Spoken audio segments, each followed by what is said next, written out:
Boa noite a todos.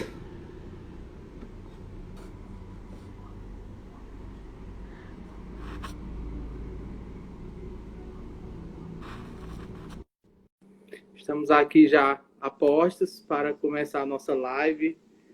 Nosso professor Diego Avendânio. Boa noite, professor. Boa noite. Tá dando para me ouvir direitinho? Sim, sim. Bom. O senhor consegue me ouvir bem? Consigo sim. Boa noite a todos que estão entrando. Professor, vamos dar uns minutinhos, né? Claro. Para aguardar aqui o pessoal chegar. Tudo em paz com o senhor? Tudo tranquilo. Hoje está um dia bem ameno aqui. Muito bem. Vamos dar aí alguns minutos enquanto os nossos seguidores entram na live. É uma live que foi bem comentada, viu, professor? Ah, é? Sim, Que bom. as pessoas aderiram bastante, né, na divulgação e acho que vai ser um momento muito especial, né? A Juliane está dizendo aqui que tentar pegar um pedacinho antes de entrar em sala de aula, né? Infelizmente ela não vai poder participar, né? Mas da live inteira, na verdade, porque ela tem um compromisso. Mas compreendido, tá, Juliane? Então nós vamos aguardando aqui. Sejam bem-vindos aqueles que estão entrando aqui na nossa live, né? Hoje nós vamos falar sobre jogos de linguagem e forma de vida com o professor Diego de Souza Avendânio. Essa é uma promoção do projeto Live Diálogos, todas as quintas-feiras, promovendo debates acerca do ensino, da literatura e da linguística.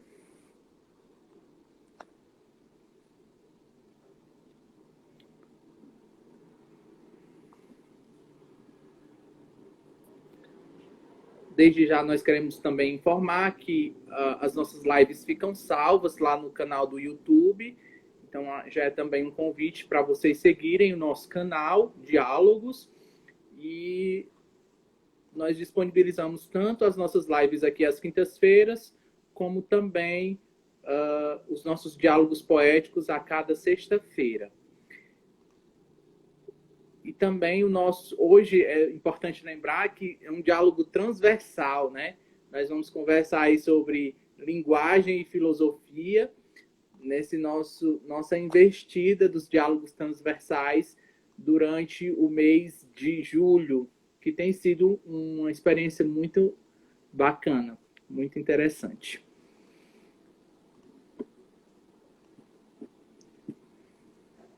Então, eu acho que a gente pode começar, né, professor?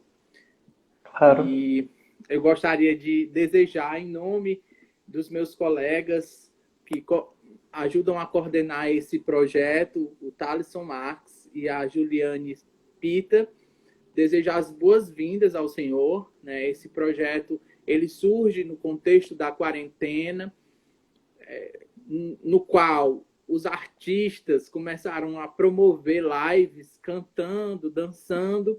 Então nós pensamos, não sabemos cantar e nem dançar, mas sabemos pesquisar, sabemos falar, né? Então nós queremos repercutir, né, o nosso discurso nos meios das redes sociais. Então, como disse, é um projeto de Juliane Pita, e Thaleson Marques e eu que estou aqui mediando hoje. Então, boas-vindas em nome deles e também boas-vindas a todos os que nos ouvem, todos os que nos veem nesta hora, tá? Como Eu lembrei, agradeço o convite. Muito como obrigado vocês por me convidarem. A Juliane entrou em contato comigo, eu aceitei. E acho importante esse tipo de trabalho que tem sido feito aqui na live, no Diálogos. Obrigado, professor. Como eu lembrei, nosso tema de hoje Jogos de Linguagem e Forma de Vida, né, com o nosso querido Diego de Souza Avendânio, ele que é graduado em Filosofia pela Universidade Federal de Uberlândia, no ano de 2013, mestre pela Universidade Federal de Goiás, na linha de pesquisa Lógica e Filosofia da Linguagem, com a dissertação O Ocaso na noção de combinatória do desculpa, eu não vou Tractatus, isso. Isso. Um estudo sobre como o conceito de regras surge no pensamento do período intermediário, orientado pelo professor Dr. André da Silva Porto. Ele é doutorando pela Universidade Federal de São Paulo, na linha de pesquisa Metafísica, Ciência e Linguagem, com o projeto Indeterminação e Regras nas Investigações Filosóficas de Wittgenstein, sob orientação do professor Dr. Marcelo Silva de Carvalho. Seus interesses de pesquisa incluem, de modo geral, lógica, filosofia analítica e filosofia da mente e ética. Então, professor Diego Avendânio, mais uma vez bem-vindo, e eu gostaria de lhe conceder a palavra para fazer as considerações iniciais. Eu aceitei, então, prontamente, né, quando a Juliane me convidou para fazer essa apresentação aqui, e ela tinha me pedido uma live sobre filosofia e linguagem, a maneira como as duas coisas se relacionam e a maneira como eu tenho trabalhado isso, né, ao longo desse meu percurso que tu descreveu, na graduação, no mestrado, e eu elaborei essa nossa live, né, como uma conversa sobre dois conceitos que aparecem bastante na filosofia da linguagem, que é forma de vida e jogo de linguagem. Eles são dois conceitos que vêm da obra do Wittgenstein, que é o filósofo sobre o qual eu me debruço me debrucei no mestrado e me debruço hoje em dia nas minhas leituras do doutorado. E antes de falar sobre esses dois contextos, eu só queria dar um rápido, desses dois conceitos, dar um rápido contexto para situar mais ou menos a perspectiva, porque os dois conceitos surgem em torno de uma crítica a uma concepção de linguagem da filosofia que pode ser remontada até o Platão. Ela vem tradicionalmente sendo apresentada na filosofia, que é uma concepção onde a gente associa as coisas que estão no mundo, os objetos do mundo, àquilo que eu tenho na minha linguagem. É uma tradição que a gente costuma chamar de ontológica, onde a gente tem esse termo que os filósofos usam bastante, né, que é ontologia. Assim, um termo que a gente usa bastante, mas não na filosofia antiga, nem na filosofia medieval, a gente passa a usar esse termo, eles tomam uma conotação bastante forte na filosofia depois de Kant, mais ou menos. Antes de Kant, a gente tem poucos filósofos que tratam de ontologia, e esse termo entra para a filosofia, né, a partir de uma crítica que o Kant faz da noção de ontologia do Wolff, do Leibniz e do Wolff, de alguma maneira, que são dois filósofos também alemães do século, acredito que 17, 18. Mas nessa contextualização que eu estou propondo para vocês, eu vou começar então falando um pouco sobre como a filosofia entende, ou pelo menos uma tradição filosófica que eu vou estar criando um espantalho aqui para brigar com ele, entende a noção de linguagem, e de uma maneira bastante simples. A pergunta que eu vou perseguir aqui é como que a gente compreende o conceito de significado. O que significado significa, basicamente, e depois vou contrapor essas noções que surgem dessa pergunta, né, o que é o significado, a essas duas propostas, essas duas maneiras de apresentar a situação. Uma proposta que é, no mínimo, curiosa, do Wittgenstein, que associa a linguagem não aos objetos no mundo, não a uma ontologia, mas que associa a nossa própria vida, ao nosso cotidiano. Esse é o percurso que eu pretendo fazer aqui com vocês. Então, professor, nós podemos aí já de cara perguntar para o senhor como se compreende dentro da filosofia esse conceito de significado, né? Me parece que esse é um problema tanto semântico quanto da própria filosofia, né? Então, o senhor poderia nos fazer essa explicação do conceito de significado? O significado, da maneira como ele surge no debate filosófico, essa busca pelo significado das coisas, como se as coisas tivessem, cada coisa tivesse um nome próprio, cada coisa tivesse uma designação para ela, é bastante antiga e é uma leitura que a gente faz retrospectivamente ao Platão. A ideia de que a gente tem, em algum plano separado, né, os conceitos, as ideias que a gente possui, e que aquilo que a gente diz, aquilo que a gente conversa sobre, aquilo que a gente fala, remete a esse plano ideal, esse plano fora de nós. Isso está colocado na filosofia para resolver justamente um problema sobre a significação e a verdade. Não só para isso, mas em grande parte para isso, para resolver um problema que é, quando eu digo uma frase verdadeira, quando eu digo algo verdadeiro, isso pode mudar daí a algum tempo. Isso seria diferente em algum momento. Se eu digo, o Diego tem cabelo preto, isso parece possível de passar por alguma mudança. Agora, se eu tentar estruturar uma ciência, se eu tentar estruturar uma teoria sobre a maneira como a verdade se dá, eu teria que ter alguma constância nisso e não poderia tratar de frases que mudam de significado. Eu teria que ter um significado que se mantivesse. A solução que a gente herda do Platão é passar isso para um plano diferente. O significado não está nem nas coisas, o significado não está nem na minha mente, ou naquilo que eu digo, ou na maneira como eu penso, mas ele estaria num plano, num segundo plano, um plano além, né? Que não é nem o das coisas, nem o do sujeito. Ele estaria num terceiro plano, que seria esse plano ideal, esse plano das ideias, esse plano das... E aí, contemporaneamente, a gente pode falar até que seria um plano semântico.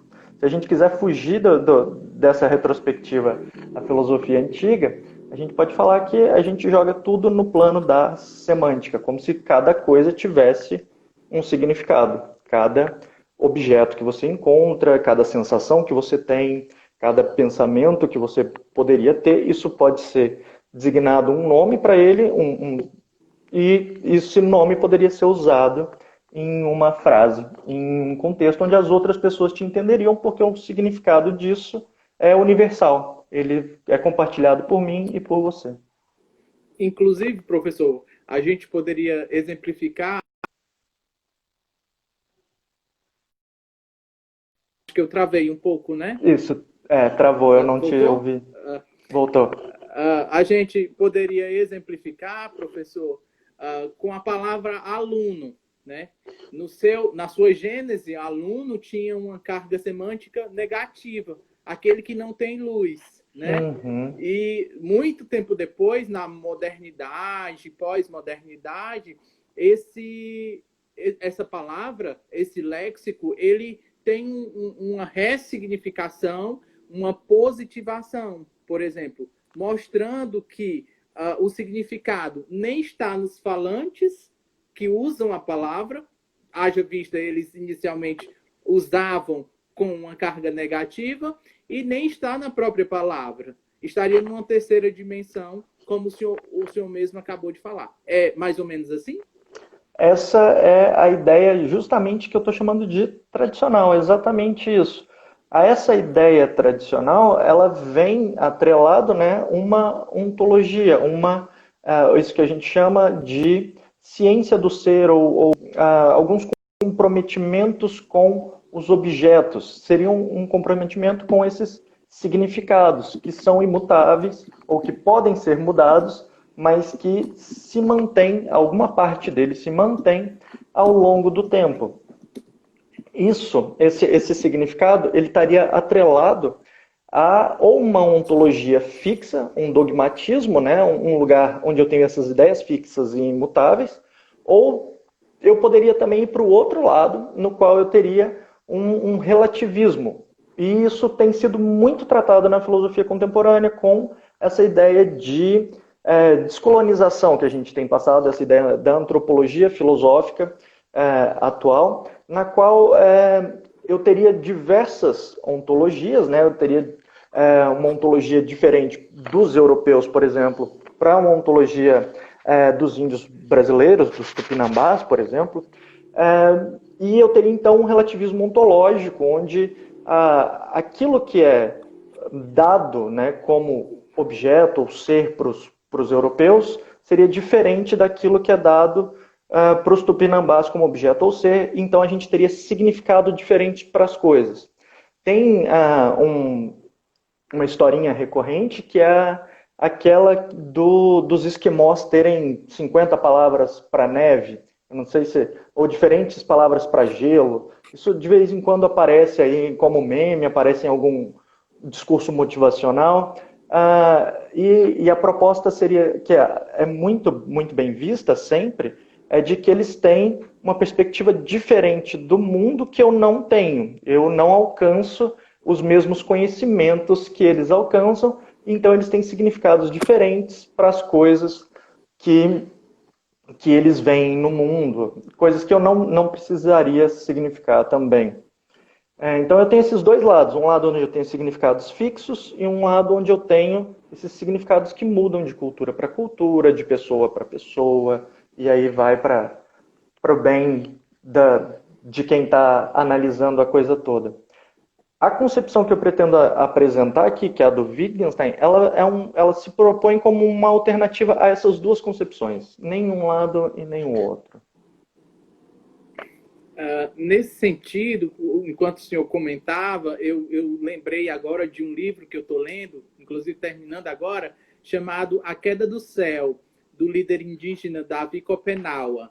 E ele faz muito bem isso, né? Esse paralelo entre o entendimento do mundo, das coisas que os indígenas, né, a partir da sua tribo Yanomami, têm das coisas e do mundo, e o entendimento que os brancos têm.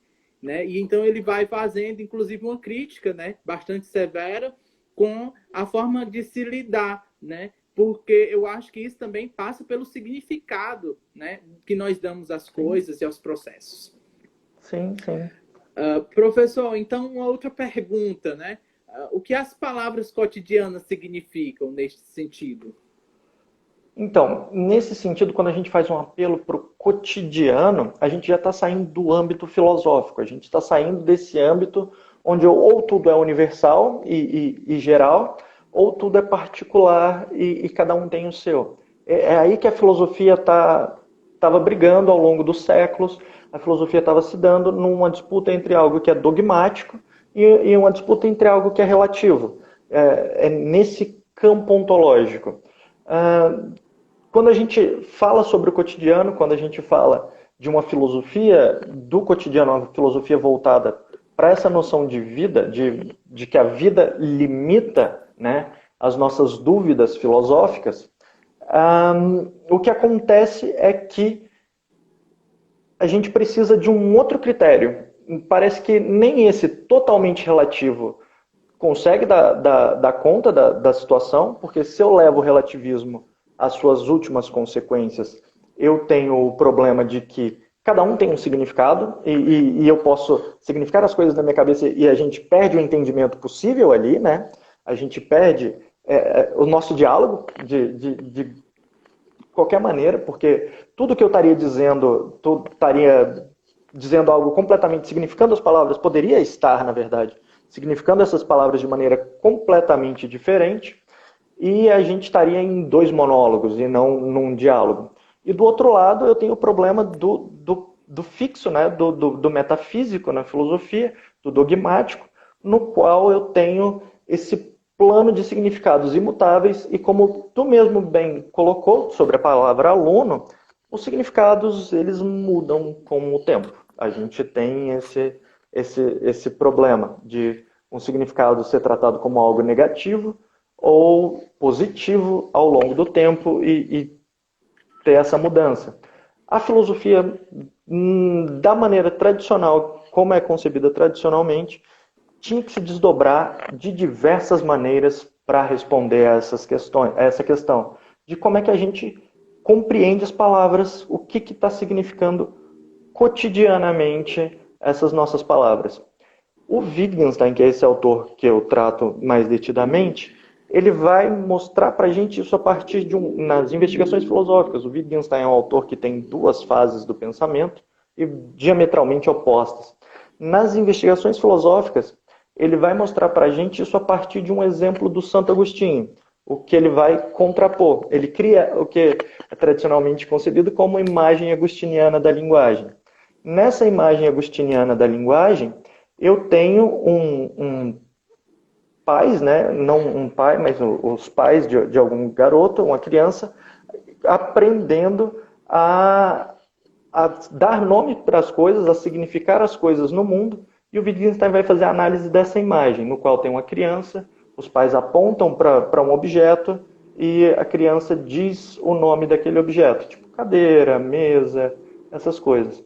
Como se a nossa linguagem fosse construída, os nossos significados fossem construídos, tijolinho por tijolinho, palavrinha por palavrinha, um por um,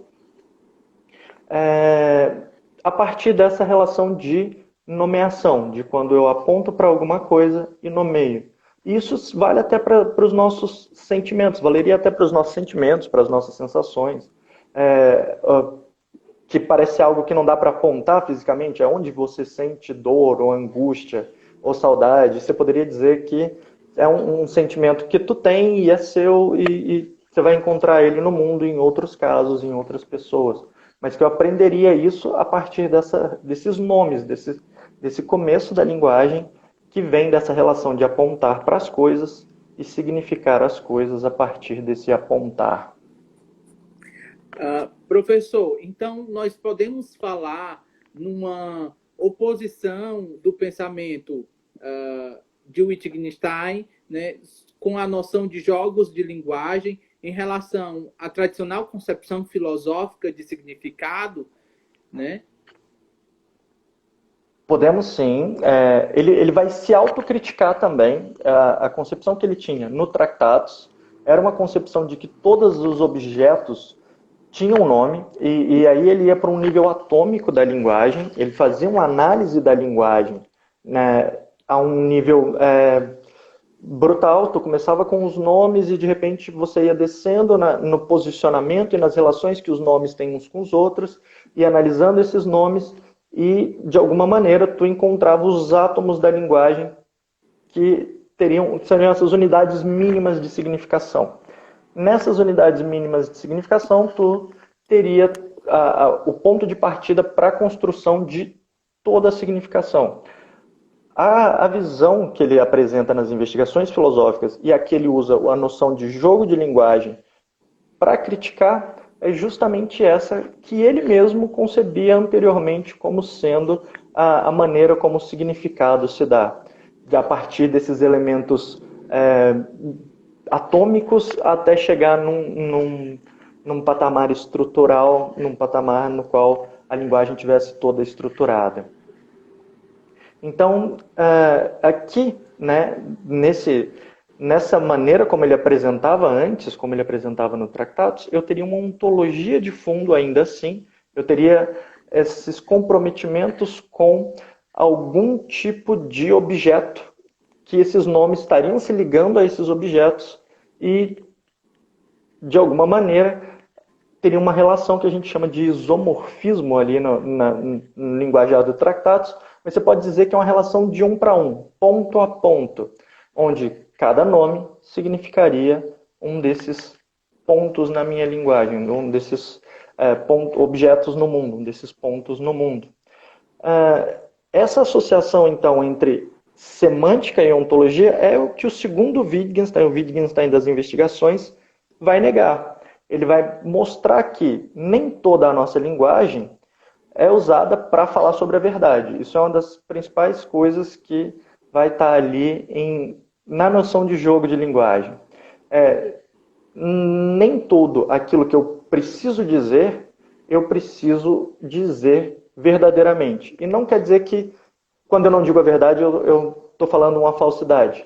Eu tenho outras opções aí. Eu posso estar dando um comando, uma ordem para alguém, eu posso estar cantando, eu posso usar a linguagem para diversas outras coisas. Eu posso usar para declamar poesia. E declamar poesia não é nunca sobre a verdade. Então a noção de jogo de linguagem vem para esse espaço que a análise lógica tinha, que essa análise da linguagem tinha no primeiro Wittgenstein. A gente tinha, de um lado, essa análise que estruturava toda a linguagem, agora ele está mostrando para a gente que alguns usos da linguagem que a gente tem não são de maneira nenhuma ligados à verdade e que não também que esse uso de usar a linguagem para falar sobre a verdade não é melhor do que qualquer outro uso, porque a filosofia tem muito disso, de querer mostrar que o discurso verdadeiro é superior a todos os outros discursos. O discurso da ciência, o discurso ele seria superior às outras formas. E quando você introduz a noção de jogo de linguagem ali, mostrando que a linguagem é usada de diversas formas pelos seres humanos, você coloca, né, o discurso sobre a verdade como mais um entre tantos outros. Um discurso que é usado para entreter, a poesia, a música, e um discurso que é usado para outros fins que não somente esse da verdade, a partir de nomear verdadeiramente as coisas. Então, no pensamento de Wittgenstein, nós vamos perceber, corrija-me se estou equivocado, o uso das palavras é apresentado como uma alternativa ao significado. Aí eu vou fazer uma interpretação bem livre nas minhas palavras. No caso, as palavras estariam assumindo o lugar do significado ou seria equivocado dizer isso? Não. A ideia não é que as palavras assumam o lugar do significado. Aqui é importante compreender que quando a gente estava falando do significado agora no começo da live, eu estava falando que talvez a gente precisasse jogar isso num plano que eu estou chamando de semântico. Eu sei que eu estou usando a palavra semântica de maneira bem solta aqui, mas eu jogo isso num plano que é semântico, que parece estar fora do sujeito, porque ele é compartilhado por todos os sujeitos, esse plano semântico, e ele não está nem no objeto, ele não está nem na coisa. Ele aquilo que eu chamo de cadeira não é universalmente cadeira, não é universalmente usado com essa palavra. Eu posso usar outra palavra para isso. Mas daí, quando tu vai para o plano dos significados, o que eu digo cadeira e alguém britânico chama de chair, seriam a mesma coisa, teriam o mesmo significado. Né? Eu estaria, então, nesse terceiro plano. O que o uso, né, apresenta para a gente é uma alternativa a esse terceiro plano. Eu não preciso jogar nada no terceiro plano, eu não preciso dizer que as palavras têm significado, eu não preciso, de maneira nenhuma, me comprometer com essa noção de que palavras significam coisas, eu simplesmente uso palavras. E o uso me basta. A ideia aqui é que usar a linguagem basta. Eu não precisaria dessa noção filosófica de significado, dessa noção na qual eu tenho o significado se ligando a uma coisa. Eu posso ter diversos usos que não esse na minha linguagem. A ideia aqui é simplesmente tornar claro, a partir da noção de jogos de linguagem e da noção de uso, que a gente tem uma alternativa a essa ideia de que eu posso colar, né, o significado das coisas sobre os objetos, como se eu nomeasse cada coisa apontando e fixasse um post-it ou uma nota nas coisas, e cadeira fosse cadeira ou telefone fosse telefone. Uma alternativa a isso é entender o contexto na qual isso se dá e a interlocução na qual isso se dá, ou o uso que está sendo feito dessas palavras, mais do que ficar buscando o significado de cada uma, que seria aquele significado do dicionário, que seria aquele significado que torna uma frase na qual aquela palavra é usada verdadeira. Entendi. Então, professor, nós poderíamos também perguntar como a linguagem não pode, como pressupunham os filósofos da ontologia, desprender-se das nossas práticas cotidianas, da nossa forma de vida. Eu penso que aí, eu acho que esse questionamento ele dialoga um pouco com aquilo que se entende sobre linguagem dentro das ciências da linguagem, né? Que ela está eivada, né? Completamente permeada da vivência, nunca separada, né? Sim, sim. A gente estaria, então, negando esse plano tradicional da filosofia, onde eu teria os significados dados de forma absoluta. Também estaria negando esse no qual cada um tem o seu próprio significado, e cada cultura, cada pessoa tem um significado diferente, e passando para um plano onde, já que todos somos, compartilhamos algumas práticas, esses somos que eu coloquei aí ficou completamente fora de lugar, mas já que todos compartilhamos algumas práticas, então a gente tem aspectos semelhantes nas nossas vidas, a gente tem formas de vida semelhantes. Se a gente compartilha as mesmas formas de vida, se a gente tem esse limite para as nossas práticas, que é o nosso modo de viver, então a gente consegue se entender sem necessariamente saber o significado de uma palavra. E esse significado que eu estou dizendo é esse dos filósofos, sem precisar ligar uma palavra num objeto, sem precisar fazer essas conexões e traduções entre diversas línguas. A gente tem usos semelhantes, e é a partir desses usos que a gente vai se entender. Quando a gente está dentro de um contexto, quando a gente está sempre tomando uma palavra não pelo aquilo que a gente acha que ela significa, mas pela maneira como ela está sendo usada cotidianamente.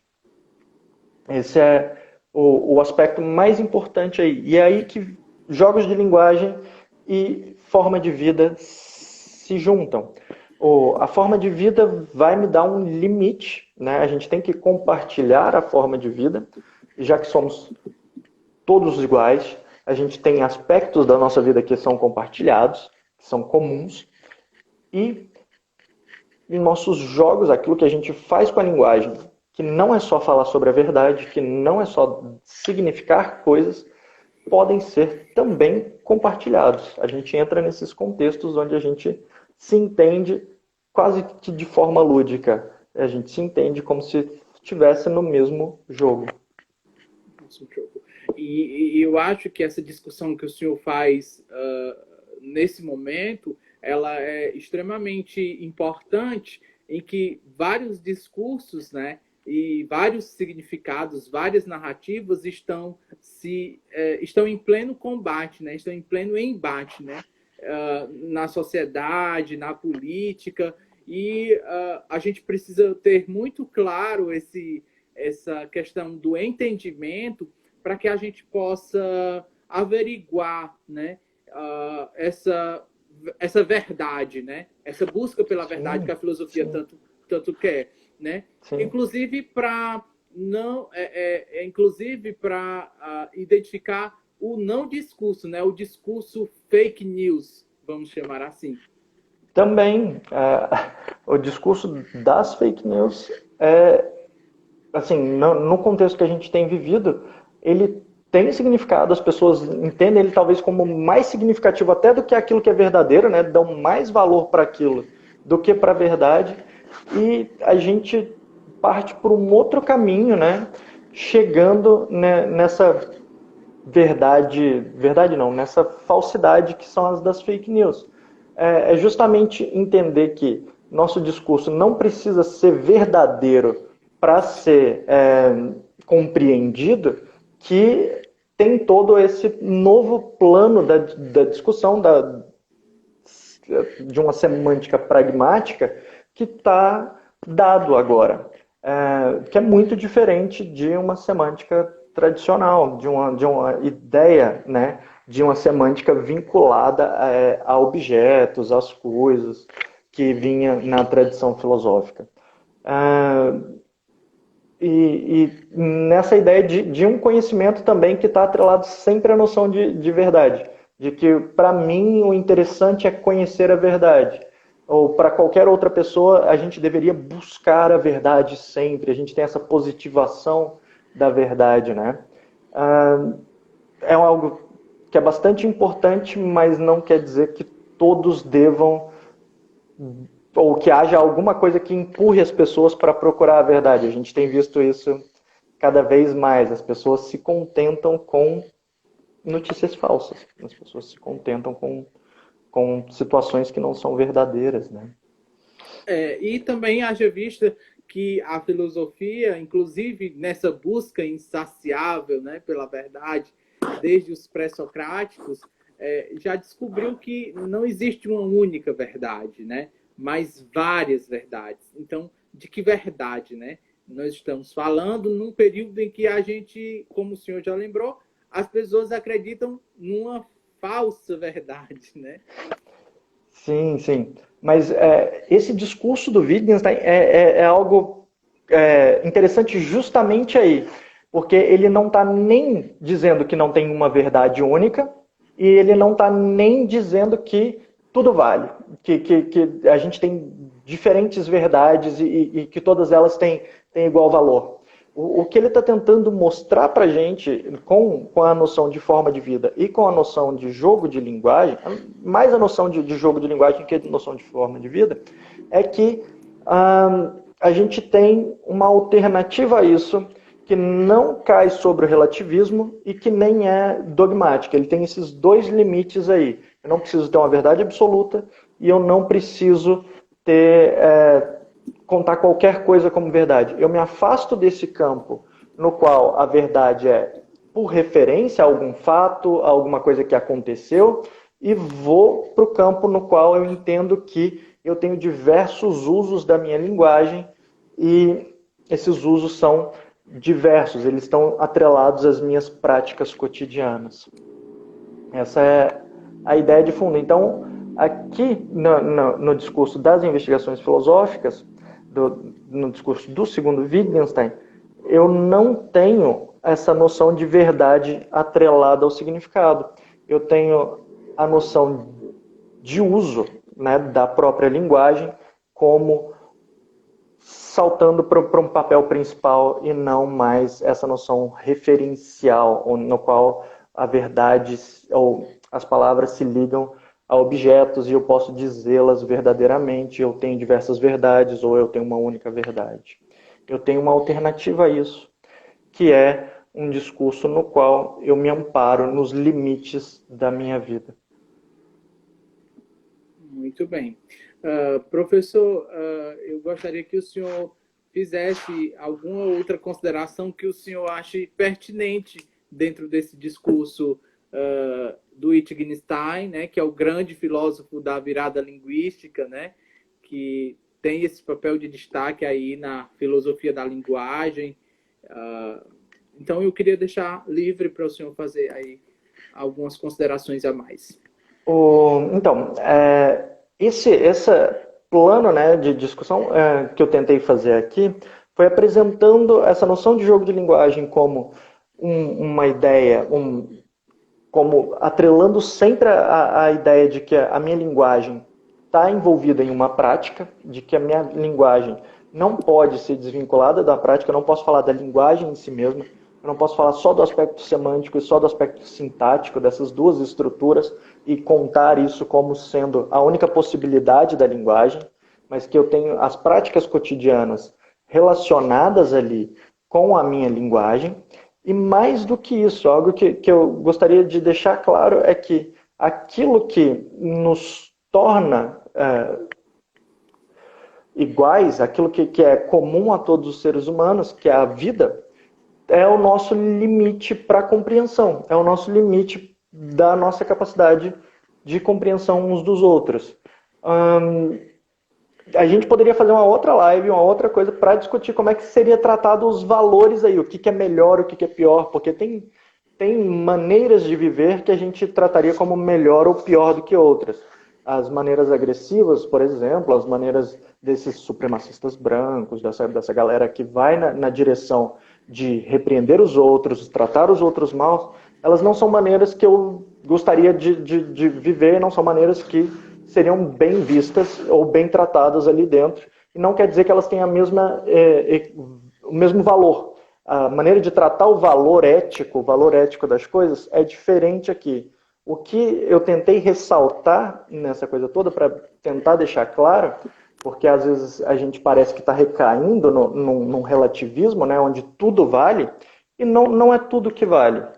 Tem direcionamentos que a gente pode estar aí, orientações onde a gente vai se trilhar. Então não quer dizer que todas as coisas tenham um valor igual, mas também não quer dizer que alguma coisa tem um valor absoluto. A linguagem ela ocorre, né, em torno dessa nossa prática, dessa nossa vivência, mas tem vivências que são preferíveis a outras. Mas isso a gente pode deixar essa conversa para uma outra live, que esse é um outro aspecto que não é o aspecto que eu tentei tratar aqui hoje. Olha aí o professor Diego Avendânio deixando aí uma deixa para uma próxima live entre filosofia e linguagem aqui no nosso Live Diálogos. Penso que não haverá de faltar oportunidades, professor, para o senhor debater sobre isso, né? Então, nesse sentido, eu gostaria de conceder a palavra ao senhor outra vez para nós já fizemos aqui meio que o percurso, né, da nossa discussão, para o senhor fazer as suas considerações finais, professor. Como consideração final, assim, eu gostaria de, primeiro, convidar a quem está assistindo a gente a participar. A gente tem um grupo de estudos e de leitura no Wittgenstein que está acontecendo remotamente. Ele acontece às terças-feiras, tá? Através de uma reunião do Google Meets. Se quiser entrar em contato comigo, pode ficar à vontade. A gente lê o texto parágrafo a parágrafo, conversa sobre, esclarece esses pontos que às vezes ficam meio soltos, né, quando a gente faz esses discursos mais rápidos. Então, podem entrar em contato comigo. Eu gostaria também de esclarecer a todos que tiverem dúvidas, essas coisas. A live ela acaba, mas podem conversar comigo, fiquem à vontade. E agradecer a vocês pelo espaço, por abrir essa possibilidade de falar sobre linguagem e sobre filosofia juntos, tentar mostrar como que dois conceitos do Wittgenstein que são bastante confundidos ali, que é o jogo de linguagem, forma de vida, são mais ou menos vistos na leitura que eu faço, na tradição de leituras que eu me alinho. Tá? Tem outras, a gente também pode apresentar elas em outro momento. A gente tem sempre diversas possibilidades de interpretação, ainda mais quando a gente está interpretando um texto de um filósofo, né? Mas é justamente para isso que o grupo serve, para que a gente possa interpretar juntos, ver como cada um entende e esclarecer cada vez melhor cada um, né? As dúvidas de cada um. E fica uma coisa bem mais pontual, mais tranquila de se fazer. Tá bom? E agradeço pelo convite novamente. Professor, então nós temos aqui nós que agradecemos, obviamente, né, essa participação maravilhosa do senhor aqui entre nós. Tem algumas reações aqui de alguns dos nossos espectadores. O Osielto diz, muito massa, Diego, parabéns, excelente fala. A Kátia Benário diz, maravilhosa abordagem. O Osielto diz que vale a pena participar do grupo. Eu estou até com vontade também de participar. Por favor. O Thalisson diz obrigado pela sua participação, professor. E também o Batista Jovan diz que, como entro em contato com o professor, tenho muito interesse. Acho Pode que mandar mensagem aqui mesmo, isso, no Instagram, mas fica à vontade para mandar mensagem aqui. Eu tenho meu Facebook também, se me achar lá é Diego Avendanhe também. Ou a plataforma que ficar mais fácil para tu entrar em contato, fica à vontade.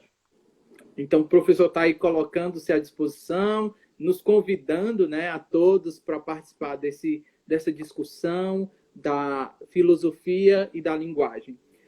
Antes de fazer os agradecimentos, professor, eu queria lembrar a todos os que nos ouvem, nos veem agora, que nós temos um canal no YouTube. Essa live vai ficar lá, né, disponível assim que nós terminarmos.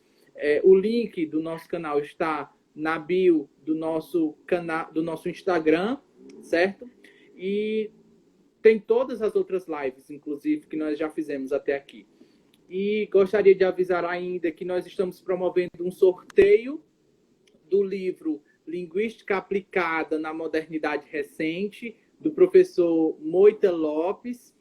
E esse sorteio vai acontecer no dia 24 de julho de 2020, às 19 horas, aqui no Instagram.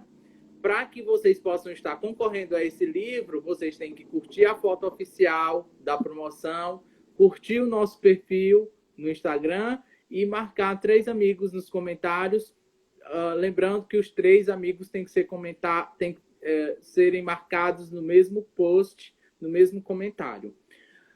Gostaria também de avisar a todos que nossa próxima live será no dia 23 de julho, às 18 horas, e nós vamos ter a honra indescritível de contar com o professor doutor Moita Lopes, falando sobre por uma proximidade crítica nos estudos em linguística aplicada. Né? O professor Moita Lopes é uma das maiores autoridades do Brasil que estudam a linguística aplicada, e nós vamos ter essa honra. Vai ter uma pequena mudança, porque nós vamos transmitir a nossa live pelo YouTube, especificamente nesse dia. Então, nós já gostaríamos de avisar a todos e contar com a participação de todos. Enfim, gostaria de reiterar gratidão infinda ao senhor professor, que foi brilhante nas palavras, muito preciso e de uma forma muito acessível, que é também uma das nossas propostas, falar de ciência com a linguagem acessível, simples, né? Sem muita complicação, de forma a democratizar. Né? Acho que o nosso papel enquanto pesquisadores, enquanto cientistas da área humana, da área da linguagem, é gerar a comunicação. E eu acho que o que o senhor fez aqui hoje foi gerar a comunicação para todos nós. Então, nós queremos reiterar a gratidão, tanto em meu nome, como em nome do professor mestre Thalisson Marx e da professora mestra Juliane Pita. Tá? Eu que agradeço o convite e, de novo, deixo aberto a comunicação aí para que a gente continue esse diálogo no grupo de estudos. Fiquem à vontade. E até mais. Alguém perguntou só o horário da nossa live com o professor Moita Lopes, desculpem, vai ser às 18 horas no nosso canal no Instagram, na próxima quinta-feira, dia 23 de julho, tá? Boa noite a todos e muito obrigado. Gente.